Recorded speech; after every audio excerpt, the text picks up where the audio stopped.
Hello everyone, this is Anthony Austin. I'm here to do a quick video on the Ruger American Rifle. This is a 308 version. It's all stripped apart right now. We're going to show you some of the things that I've been doing to kind of get this a little more precise, I guess you'd say. First things first, this will never be a precision rifle. I mean, it's got this cheap Tupperware plastic stock that's really flexy. Uh, the bedding system is the two V blocks, which is actually kind of nice, but it does limit what you're able to do as far as bedding the action solidly. There's some pretty substantial gaps in here that makes it difficult to tie the front and the rear pillar together in order to get that really solid mount. But we'll show you a couple things that can help work on that. Also, the barrel, especially for, well, depending on which model you get, to have the Predator model with a little thicker barrel. But it's only 22 inches and it is fairly thin and skinny, not exactly a heavy barrel, so it's not going to dissipate heat as quickly, and there's going to be a little more whip in the barrel. Not much you can do about that short of changing the barrel. Oh, and it's really lightweight. The whole thing altogether is about a little over 5 pounds, 6 pounds. And that doesn't lead well to a precision rifle. And every little breath you take, every little heartbeat, you're just going to see it a little bit easier. But it's going to limit you a bit. The good stuff about this thing, though, the trigger is awesome. It's nice. Any rifle with these shoe triggers, it's just a little movement to get the weapon to drop the sear and go. So that's pretty nice. It's fairly adjustable. I think if they drop down to about 3 pounds, I don't have a trigger meter. I guess pick up one for the next video. All right. You've seen all this information probably 100 times. If you have any interest in these rifles, there's tons of YouTube videos out there, people getting them, shooting them, but none of them really show you very well what they did to actually tighten them up and fix them. Some of the things I worked on was, well, this cheap ass stock. It doesn't really have the fore end, especially, is really wiggly. You could twist it, torque it, turn it. It would touch the barrel, and it wasn't very good. It really wasn't that free floated either. They also don't have the accessory rail, so I had to add one on here myself. I'll show you really easy how we did that. And that's about it. It's got this noodle-like front end, and we did some things to fix it. You see on the pictures here that it looks fairly substantial, but the actual plastic itself is really weak. It's really thick around where the barrel would come in contact with the fore end, and it does, especially some of these that aren't exactly straight.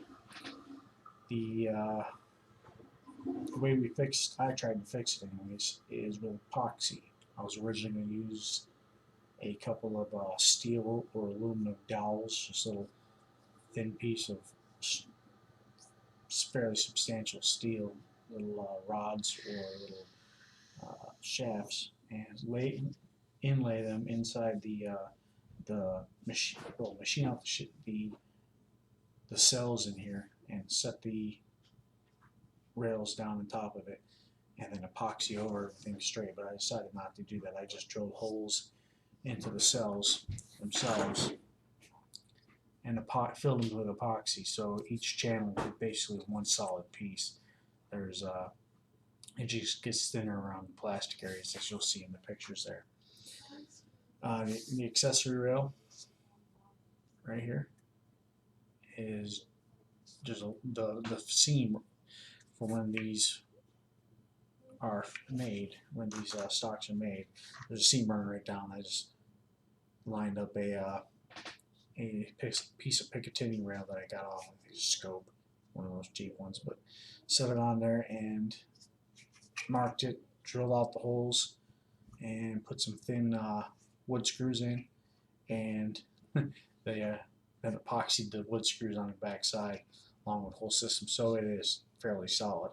I imagine if I would have got a longer piece of Picatinny that it might have actually stiffened up the chassis a little more here, the stock a little more, but I didn't want to really run such a big piece. So I'm going to throw it all together so I can show you the difference from the video of how much it was torquing to this one here. It just drops in, pops onto the rail, and as you may or may not be able to see, got a lot more gap than it used to have with the stock one. Now when torquing these down, put the back one in first, and you'll actually feel it lift up and slide back into place. You can install the front one, get it snug, and then torque down the back one, then torque down the front.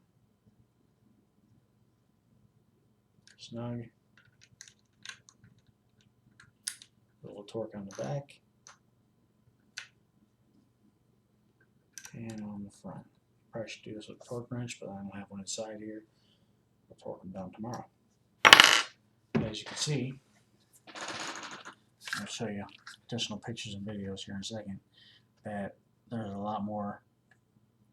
There's still play, but it's nowhere near as much, and I can barely get it to touch the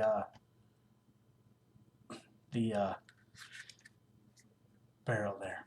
So while there is some play, it's nowhere near as much as it was, and I actually can only just barely get it to touch the barrel with all the material I removed. I used my sanding drum tool with sanding drums, and just ran along the inside, took a good layer of material off in order to clear the barrel and of course across the front. So the weight bearing is not going to touch the barrel when it's weight bearing now, especially with the epoxy stiffing it up, and unlike before it would. Most people use a dollar bill. I use these high-speed index cards here, which are substantially thicker than a dollar, and in order to get it, it wouldn't come all the way down before. It was hard to get it into the actual groove stock and down through, and now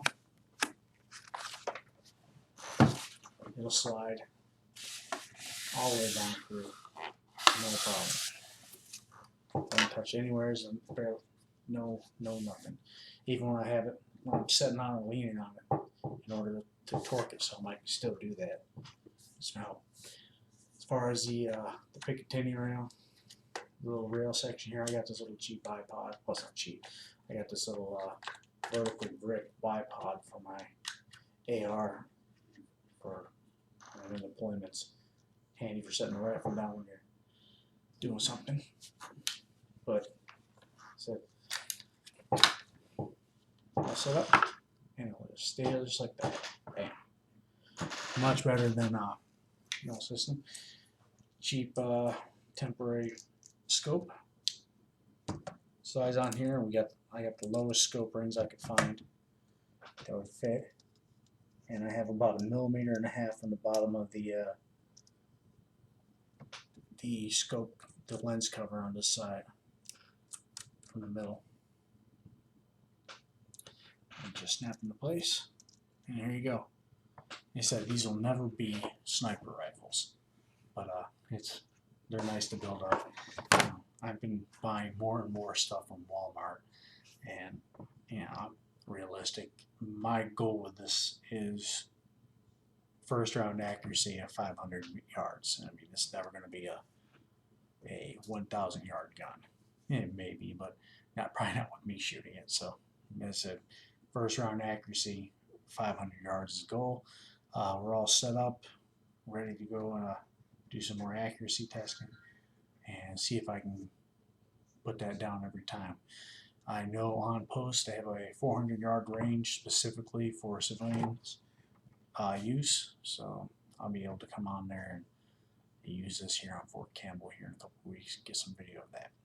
So stand by, see how it goes. Thanks for watching.